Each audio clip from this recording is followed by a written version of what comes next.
Okay, now it's been several weeks since I recorded the first part of this, back in probably June. Now, maybe about a couple months later, I'm going to show you what my garden looks like now after things have grown and things have changed some. So here we've got tomatoes that are all red, and I've been picking lots of them already, and yet there's still lots of green ones. Lots and lots of tomatoes down through there. There's lots of blossoms on the marigolds. The eggplant. There's some big ones down in here. Several of those. I haven't eaten any of those yet, but they're there. And some still growing. The yellow squash and zucchini is pretty much gone. The leaves have gotten yellow. Several of the zucchini plants I've pulled out because they died. But there are still some yellow squash baby ones still coming on. Some blossoms still happening. So we'll probably have a few more of those. Here's one down here that's still making it. The Swiss chard will go all the way until the snow comes, probably. The edamame has all these pods on it. I haven't done anything with them. They're probably actually too far gone now because I forgot about picking them and watching for them. But these have the soybeans inside that you just kind of boil them a little bit, put some salt on them and eat them. The carrots have gotten a lot bigger. I'll show you what they're like now. Not the little baby anymore. That'll be yummy for dinner. The green beans and yellow beans are there's still some in there. I haven't been picking these like I should, but there's lots of them there. But now I can actually let the plant just keep, instead of picking them, let the bean inside of the pod grow until it makes a bean, kind of like a baked bean, and they're good. They get old and dry, and you cook them up again. We had a catastrophe in here.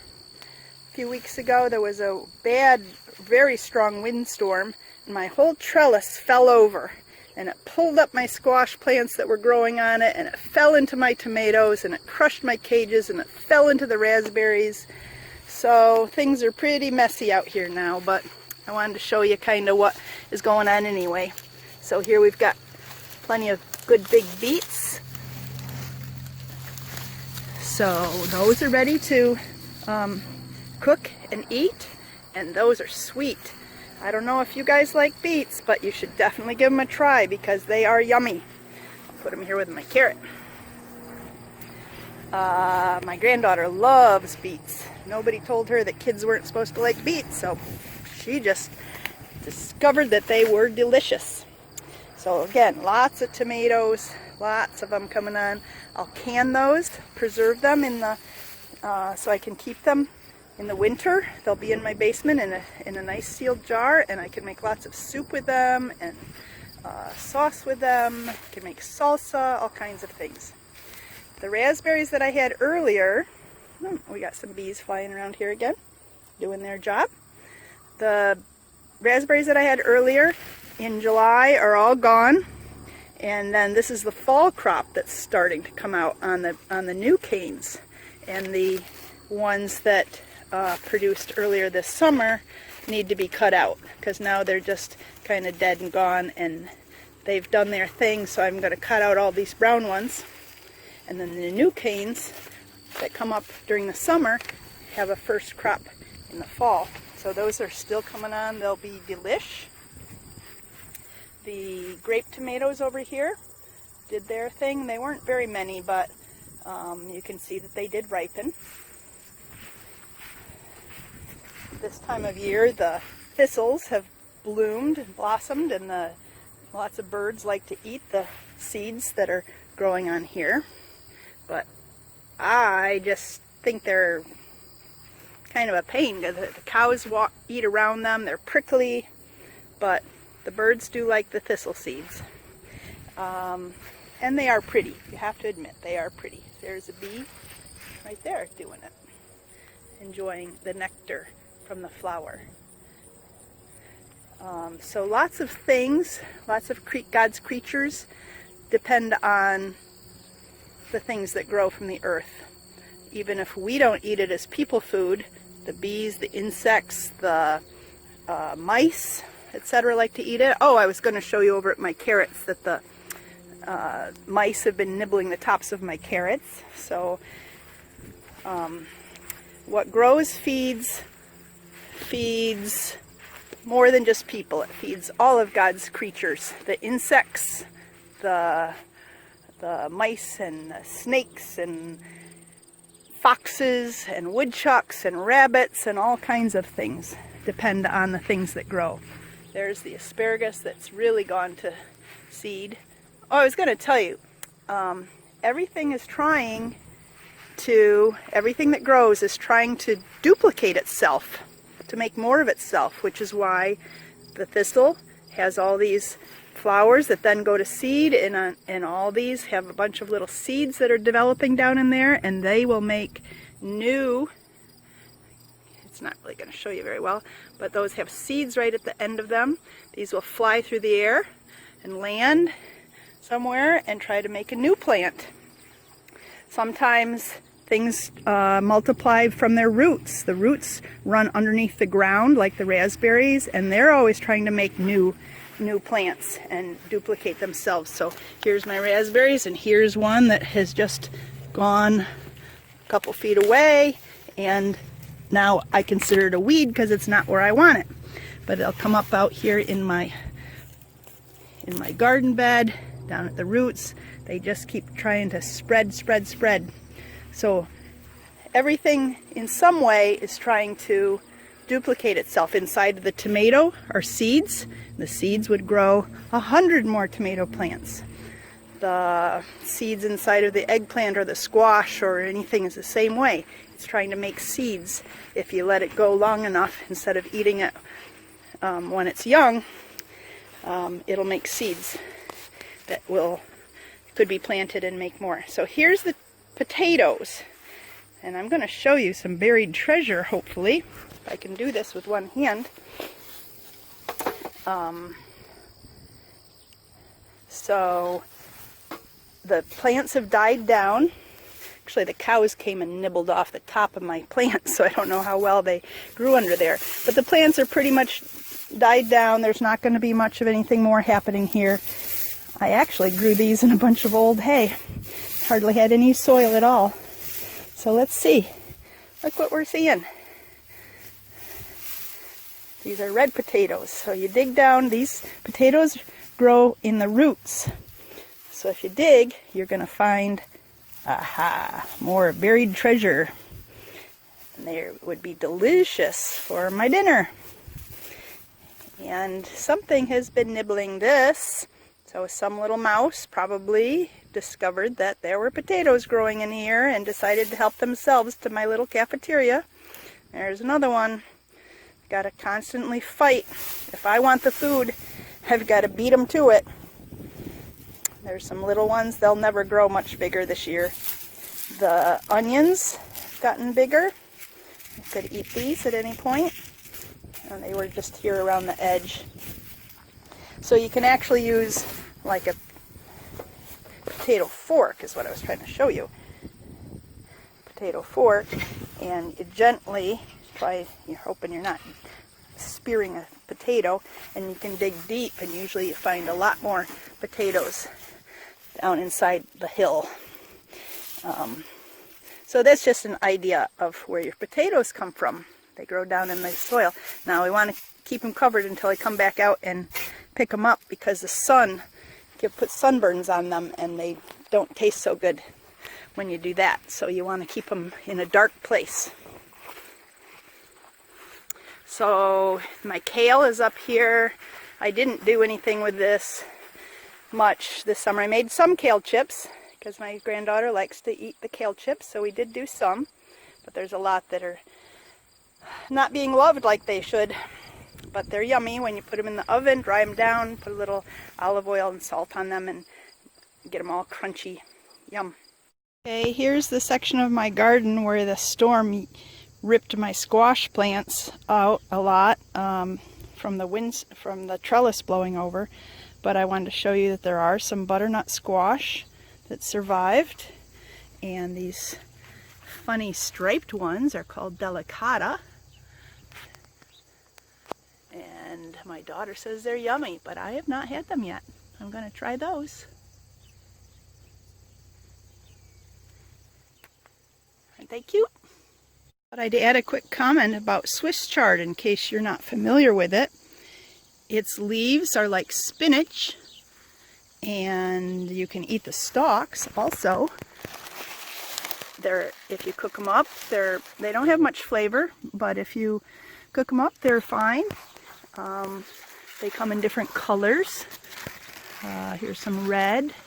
I had some yellow and orange, but they might be gone now. So usually white and then some colors of the rainbow, they're called. And if you put a little vinegar on them or just butter and salt, it's delicious. So if you haven't tried things, you should experiment a little bit more and be brave and try some other things because they're delicious.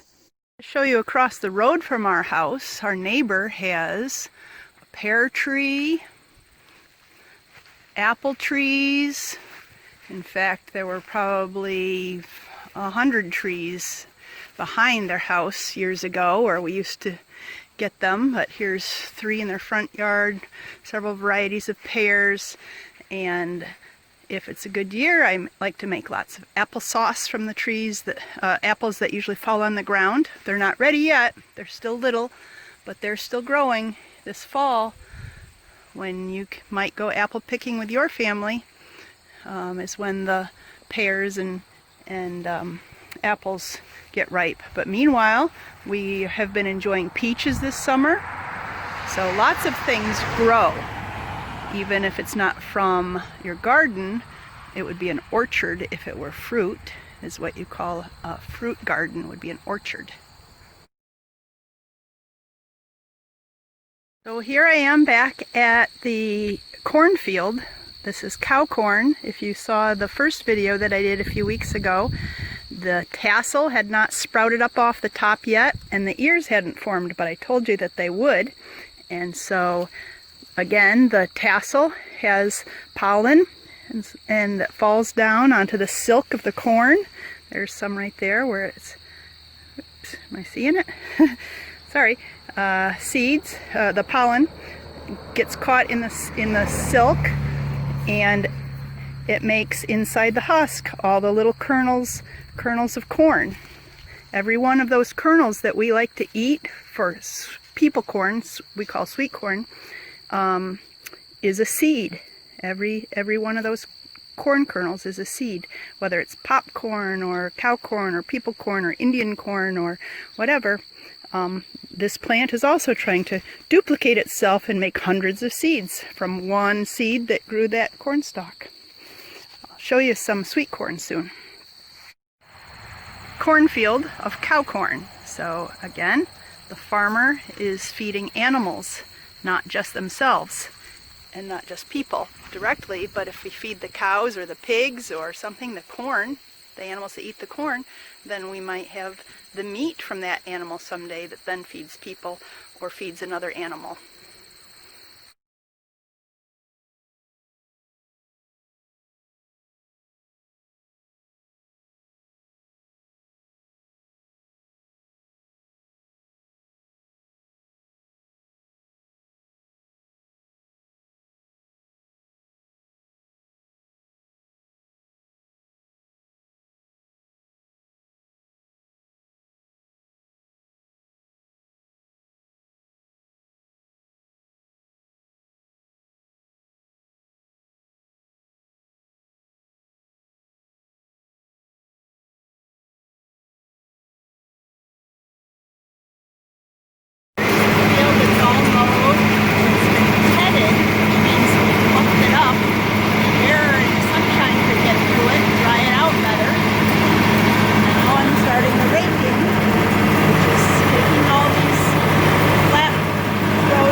Here at my friend's sweet corn stand. However, their stand is totally empty and it's before dinner time, so guess somebody else wanted all their corn too. Anyway, I'm going to show you. The sun's probably going to be in our eyes, but I'm going to go down to their corn patch way down there in the distance and show you what I can find. So here I am at our friend's sweet corn patch. They have a business and they have about 6 different varieties or patches of corn that they've planted at different times so they can have be feeding people with it all summer, and they sell it to the grocery store in Trumansburg. So there's like 1 or 2 or 3 patches down there. Sometimes they have different colored tassels. You'll see this looks a little bit shorter. Then this is the variety it looks like maybe they're picking now, and maybe you can see in the distance that's a little bit taller, and I don't know if it's ready yet, but we'll just take a quick look at some of the varieties that we some of the corn on the stalk of what we've got right here. So I think this might be called Anthem. It's a very sweet variety, and they've already picked probably the bigger ears that were up on top, and so now these are the smaller ears down on the bottom, so they let me have all that I want for that, but it's still delicious corn. So pick it, and then I'm going to show you what's inside, if I can, just a minute. So all this silk that comes up out of the top that the pollen from the tassel came down onto. See all these little pieces of silk? They're like hair, and there's one piece of silk that goes to every single kernel down in on the cob that's growing on the cob. It's kind of like it's belly button cord, umbilical cord that brings the nutrition to each kernel had its own little spot where a piece of silk attached to it, and that's how the kernel and the seed grew bigger and matured. Anyway, this is the delicious corn that I'm going to take some for our supper. And I hope that you're enjoying corn this summer, because this is perfect time. Sweet corn for our supper. Sweet corn for our supper. Delish. Thank you, Mr. Jason.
Did you know that even my snack, my sweet treat of ice cream on a stick, is even got lots of things that grew? The chocolate on the outside comes from the cocoa plant, so it grows in the soil. The sugar that's in here, and believe me, there's sugar in here, that also is a plant, sugar cane. And the milk didn't just grow out of the ground, but what we fed to cows, what farmers feed to cows, produces the milk that makes the cream, and the milk that makes the ice cream. So there's lots of things that come that we eat that grow in the ground originally before you ever see them in the store.